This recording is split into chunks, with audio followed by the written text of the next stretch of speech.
Hi there, this is Victor. Welcome to my channel Vic 5 in Season 3. So continuing with my computer build, now that we've got the heatsink installed, we're going to install the RAM. Now RAM comes usually in, on the circuit board, they usually have 4 slots. So there you have it right there, 1, 2, 3, 4. Usually you put the RAM in dual channel mode. So it'll be this one first and third if you only have 2.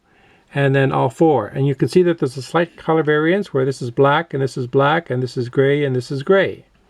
Okay, and to install the RAM is fairly easy. Just kind of like move these over here like that. Okay, so they're ready to put in. And then I'm going to pass the camera to my brother.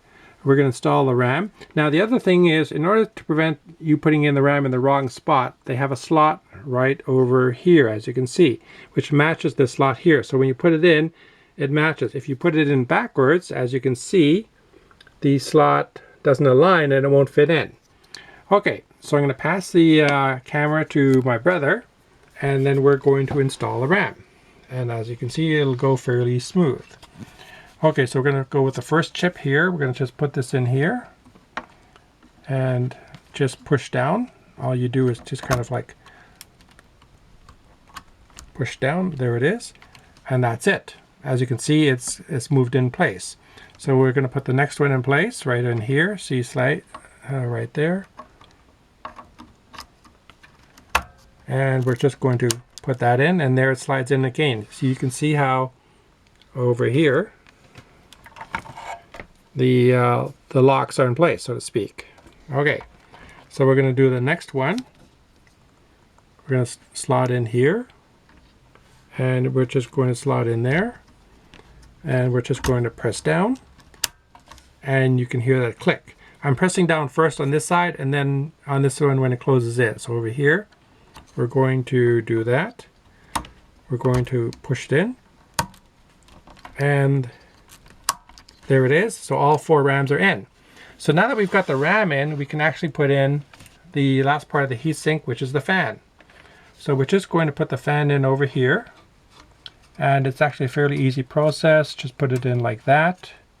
Put it in like that. And this one will go in like this over here. And like that in there. And the fan is in place, as you can see. And again, the fan connection for the power is right over here.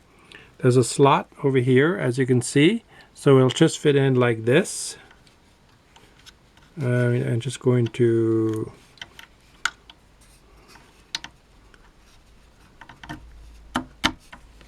there. This is for a secondary fan. So you could put another fan over here, and then that fan would connect into there. So you have a fan on both sides. Okay, and then this is kind of just kind of like, we'll kind of tape it in place over here. I think the unless I can put it into there, but I'm not sure.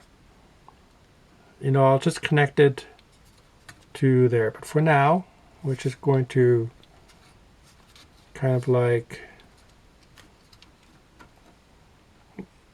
attach it later. Okay. So there you have it. Now we have the RAM and the heatsink, the CPU in place. These are for additional slots, but I don't have anything for that right now. It's kind of like a network card or a graphics card if I want additional, but it has built-in graphics. These are the SATA connectors for the hard drive right in here. And as well over here and here. I'm going to have at least 3 hard drives in the computer. This is the power connector. So when I have the power supply, the power connector goes in here. And I think that's it for now. This is another power connector. Usually, again, if it's going to be, if you do have a graphics card and the graphic card has its own power connector, usually for the higher end ones, then it goes into there. Okay, so there we have it. The motherboard is now ready for mounting into the case.